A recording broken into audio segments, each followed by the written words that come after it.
Hello বিয়াস, আসসালামু আলাইকুম। আমি মোহাম্মদ শফিক চৌধুরী। আজকে ৬ শতাংশের একটা বাড়ি আপনাদের সামনে তুলে ধরবো। এই যে ১২ থেকে ১৪ ফিট রাস্তা, একেবারে ট্রাক নিয়ে আসতে পারবেন আপনার জমিতে। যারা গ্যান্ডার মধ্যে আপনার জমি সহ বাড়ি চাচ্ছিলেন, তারা এই বাড়িটি দেখতে পারেন। ৬ শতাংশের ভিতরে ৫ থেকে ৬টি রুম আছে।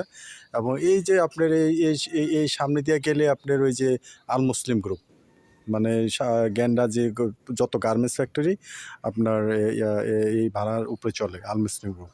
এই যে এই জমিটা ৬ শতাংশ, আশেপাশে বহুতল ভবন, রাস্তা হচ্ছে ১৪ ফিটের একটি রাস্তা এই জমিটা। এবং আপনার দেখেন, আপনার ছাদ দিয়ে করা আছে, আপনার দোতলা করতে পারবেন। যারা একটু বাজেট একটু ভালো আছে, তারা এই বাড়িটা দেখতে পারেন। স্ক্রিনে দেওয়া নাম্বারে সরাসরি যোগাযোগ করবেন। এই যে এটা মেইন রাস্তা, এই যে এখানে আপনার প্রায় ২০ থেকে ৩০ ফিটের একটা মেইন রাস্তা, একবার ট্রাক সরাসরি আপনার জমিটির সামনে চলে আসবে। যদি আনতে চায়, হাইয়েস্ট প্রাইভেট কার সব আনতে পারবেন। তো যারা এই জমিটি ক্রয় করতে চান, স্ক্রিনে দেওয়া নাম্বারে সরাসরি যোগাযোগ করবেন। ধন্যবাদ সবাইকে।